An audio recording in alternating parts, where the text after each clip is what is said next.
Welcome back, folks, to WrestleRant, where I break down all the pay-per-views that I watch on the WWE Network. And today we're breaking down a show that has been long requested by many of you here on WrestleRant, Over the Edge 1999. And please notice how I said as seen on the WWE Network. And I know this has received much criticism from many fans in the WWE Universe in regards to how they edited the show and everything else about it. You know, for a company that touts that their network is unedited, uncensored, blah, blah, blah, most of it is fine. You know, the theme songs that they changed, that can be irksome yet understandable. This show, I completely understand as well. I know many people were not happy with the fact they edited the show and they took out all the Owen Hart stuff, but let's admit it was for the better. I know people want to see what happened, but that's just kind of the side of people that want to look at a car crash after what happened. You know, it doesn't make it any more right. It's not right, absolutely not. You know what I mean? It's just people that want to see what happened and find out what happened here, there, whatever. I'm sure there's versions of the show available on, VHS or whatever, or on YouTube or whatever, where you could find not the footage of him dying, obviously, Owen Hart, but the footage of the commentators talking about it, how it was handled. That is not available on the WWE Network. I just merely wanted to see in watching the show, first, how the show was, for one thing. That's what I do here on WrestleRant. And two, not how it was handled, but rather how they edited around it. You could hardly even tell. For someone like me who was not around, I was alive, obviously, but that was not a fan back in 1999, you could barely even tell. There was no mention of it. They don't talk about him, dying or the news breaking that he had passed away in the hospital. They don't talk about the accident. It's a seamless transition, but you could obviously tell something was wrong throughout the show because the crowd was dead silent for most of the matches. No, it's not because the matches sucked. Some of the matches were pretty decent, but I'm not going to talk about the tragedy here, so if you came here for that, then I'm sorry. Oh well. I don't really feel the need to talk about the Owen Hart tragedy and how it was handled, whether they should have continued the show or not. Maybe I'll save that for another day. I just really kind of wanted to talk about the pay-per-view itself and how the rest of it was attacked. I guess we could talk about how the rest of the event was affected by the tragedy and the crowd and stuff like that, why the show itself really isn't historically significant match-wise for anything other than Owen Hart. So I guess we'll talk about that, but I really won't. I don't really feel the need to talk about whether they should have continued the show or not. I guess they kind of had to because they already, it's pay-per-view or whatever. Again, that's another discussion for another day. That's not really the time nor the place to discuss it here, in my opinion. Like I said, it's WrestleRant. We're talking about the matches. I'm ranting on the pay-per-view itself, having nothing to do with the Owen Hart stuff. So I just wanted to bring that up here at the start of the video. So by the end of the video, if you're expecting me to talk about Owen Hart, honoring his memory, we'll dedicate this video to Owen Hart. But I'm talking about in discussing whether they should have continued the show and how it was handled. Again, not the time or the place, because we're talking about how the show itself was aired on the network, not the actual show, if that makes sense, because this is not the true unedited version of the show. This is everything but the Owen Hart tragedy. But it is worth mentioning at the start of the show on the network, they do air a graphic for Owen Hart who said, they paid tribute to him and said he had accidentally passed away during the course of the program. So it is worth mentioning that. But for the show itself, it kicks off a tag team match for the WWF Tag Team titles. Kane and X-Pac taking on D'Lo Brown and Mark Henry. Pretty fun match. I don't know if it should have gotten 15 minutes, but for a match I didn't really think I would like. I did like it. They worked well together. Kane and Mark Henry were kept limited, and X-Pac and D'Lo were able to do most of the in-ring work and kind of keep the pace flowing and keep it alive and whatever. So it was a fun little tag team match. In the end, Kane and X-Pac still the tag team champions.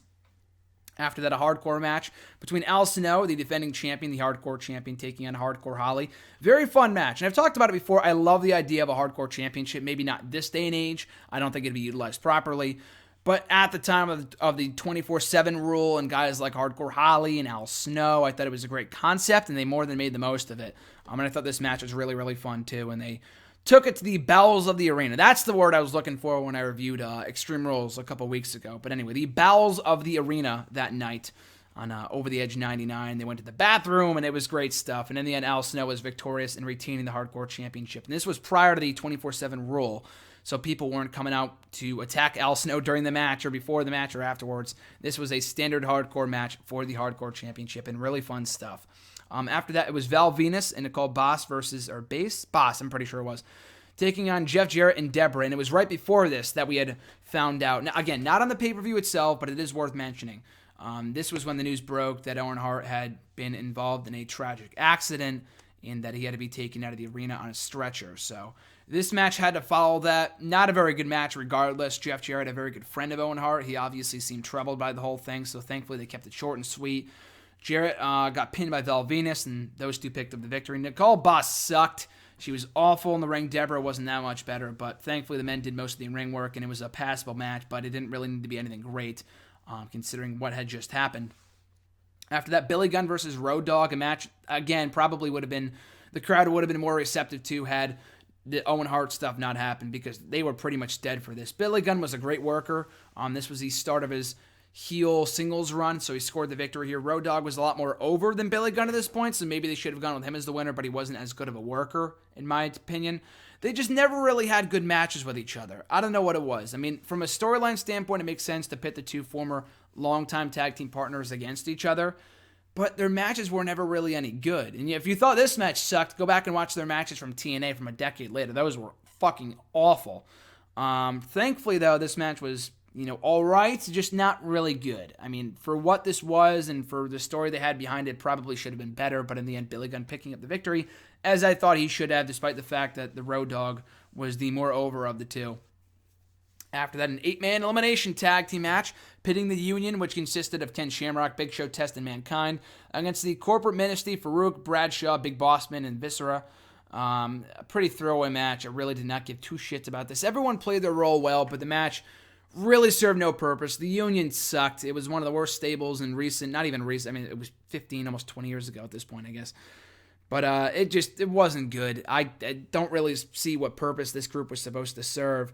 So the match was just kind of there. It wasn't a bad or poorly wrestled match. It didn't really serve a meaning or anything, and it just kind of ate up a bunch of television time. After that, The Rock took on Triple H in a match that it was good for what it was. Probably one of the nights, if not the best match of the night, other than the main event. But they would have better matches down the line, especially in 2000. So this was not their best outing, and also considering the circumstances behind what had happened that night and the crowd just kind of being dead and wanting the show to be over, and the fact that Triple H also got himself disqualified was not their best outing. Still good in comparison to the other matches on this show, but certainly not the best Rock and Triple H match that you'll ever see. And then we get to the main event, The Undertaker versus Stone Cold Steve Austin for the WWF Championship with Shane and Vince. Vince had gotten hurt, and he ended up coming back out as one of the special guest referees, and they had a lot of interaction throughout this match. A very overbooked match, but not overbooked like the 99 main event where it felt fun. This was just a massive clusterfuck. And again, a lot like with Rock and Triple H, these two would have a better match, I think. Or they did have a better match at SummerSlam. I'm thinking they had a better match that same year, but this was 99. They had the match at SummerSlam the year prior. That was a great match. This match, not as much. It wasn't a bad match at all, but just way too much involvement, way too much shenanigans and underhanded tactics and interference and all that other shit for it to feel really worth my time. But still a good match, again, by comparison to the undercard. And in the end, The Undertaker wins the WWF Championship. They ended up stripping him of the gold because of all the shenanigans, and Stone Cold would win it back. Just a lot of stuff happened, so him not even really winning the gold was all that significant anyway. And that was Over the Edge 99. So again, it's hard to really criticize this show because of what happened with Owen Hart. So the rest of the show is really kind of irrelevant. I would not watch the show on its own. I mean, why would you even watch over the Owen Hart stuff? Why would you put yourself through that? I don't understand that. I guess it's just typical human nature, so I'm not surprised in any way. But I wouldn't watch. I feel like it just makes it hard to watch, especially if you were a fan at that time. Why would you want to relive that pain and hearing JR said, hearing him break the news that Owen Hart had died? Like, why would you want to relive that? It just makes no sense to me. So you can't really talk about the rest of the show without talking about that like I did before, like I have throughout the rest of this review. But the rest of the show, even without the tragedy, I mean, really wasn't, I don't think it would have been a good show anyway. It's not like the tragedy ruined it. I mean, it certainly didn't do the show any favors. But the show itself was really not that good as it was. I thought the two main events were good, Rock and Triple H and The Undertaker versus Stone Cold Steve Austin, but they would have better matches and did have better matches before and after this. So, again, a title change, cool, but the title was taken off Undertaker a short time afterwards anyway, so it's not like it really even mattered. And the undercard was just really, really dead. I don't know. I'm just not a huge fan of Attitude Era pay-per-views, but the whole Owen Hart tragedy didn't really make this show any more sufferable for me. It's just hard to watch. It's hard to watch. So, Would I recommend that you watch a show on the network? Absolutely not. You know, not only for the Owen Hart stuff and just making it very uncomfortable to watch, but even for the matches themselves, it's not like it was an amazing show hindered by the fact there was a death too. You know what I mean? It wasn't a great show. It was kind of a shit show as it was, and the death only kind of added on to it. So it's not like it really took away from the show whatsoever in any form or fashion. So don't watch the show. You can if you want to. I'm not forcing you to not watch it, but don't go in expecting, a great in-ring-wise show. Like, match-wise, it was amazing. It really wasn't. The undercard kind of sucked, and the two main events were all right, but they would have and did have better matches prior to that pay-per-view. So that is my review of Over the Edge 1999 as seen on the WWE Network. That, in those few words have never been more pertinent to this review, because if I didn't watch it on the network, it would be a completely different review talking all about Owen Hart, a lot more than I already have. So that is my thoughts on Over the Edge 1999. So on Tuesday, I believe this is going up on Saturday. So on Tuesday, or I think Wednesday, I think. I'm not sure yet. Either Tuesday or Wednesday, I will be reviewing Over the Limit 2010 as seen on the WWE Network. But in the meantime and in between time, you guys can tweet me on Twitter at WrestleRant. Find me on Facebook at facebook.com/graham.gsm.matthews. Be sure to like, comment, share, and subscribe. All support is greatly appreciated.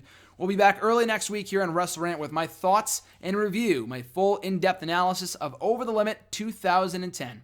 Until then, guys, have a great rest of your weekend. I'm Graham GSM Matthews, and I'll catch you folks down the road.